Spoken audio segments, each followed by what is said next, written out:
So yun guys, magbibigay ako dito ng update sa ating ginawang DIY na egg incubator kasi maraming nag-message at nagchat-chat kung ano nga ba yung materials at yung mga pailaw natin at yung setting natin dito sa ating thermostat, kung ilang temperature po yung ating na ibibigay sa ating mga itlog dito sa loob nating incubator.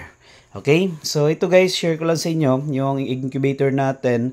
Gamit ko lang dito is ito, multi-storage box lang. Yan, plastic po siya. And then, transparent po yung kanyang dito sa gilid niyan.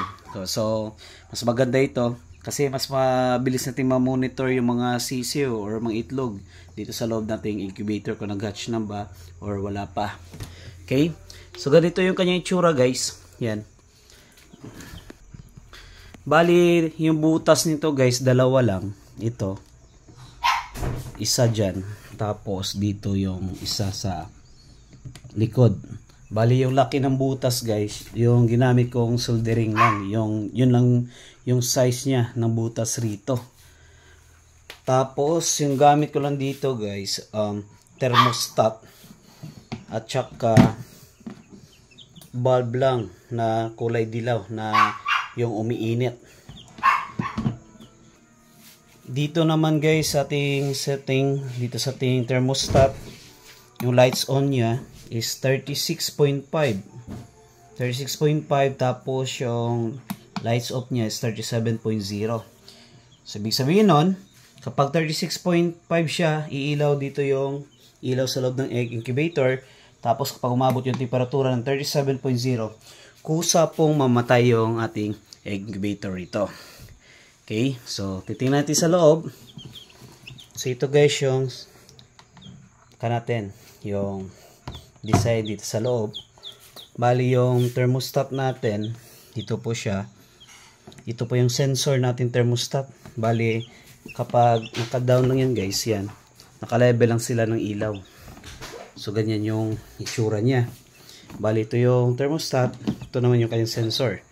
So pinakabit ko lang siya guys dyan. Okay? So yun. Bali dito sa ating incubator, hindi na ako naglalagay pa ng pan. Kasi nga, kaunti lang naman yung itlog na pwedeng masalang rito. At lahat ng itlog rito kapag nailagay, abot naman ng init ng ilaw. At saka dito sa part na to, naglalagay rin ako ng tubig para sa kanilang humidity. So nilagyan ko lang ito guys ng plastic screen at ng lock para mabigat. Para in case na mag-hatch po yung sisiw, hindi po tatalon dyan. Kasi kapag walang cover yan, yung sisiw natin, makukulit na yan, siguradong tatalon dyan banda.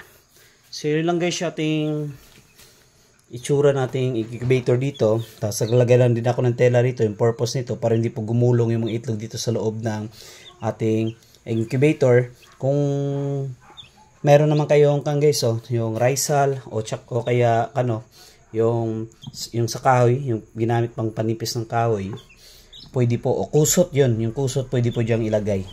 Kung walang ganon, pwede po tela na ganito, damit. Okay? Yan.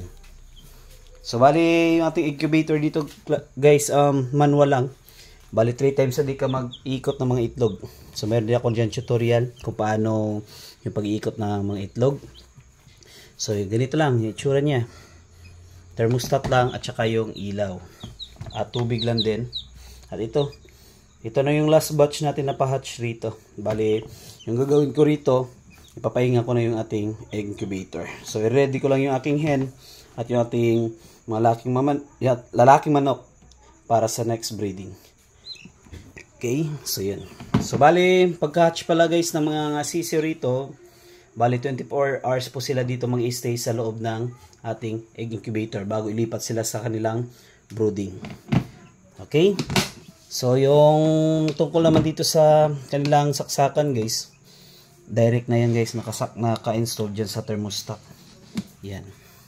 Ito yan. Ito yan guys. Yan.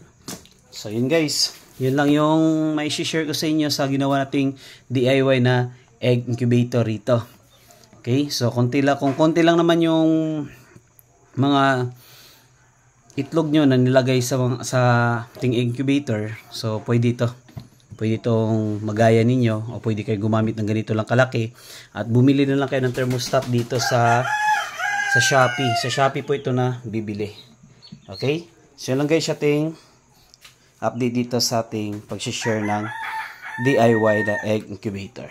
Okay?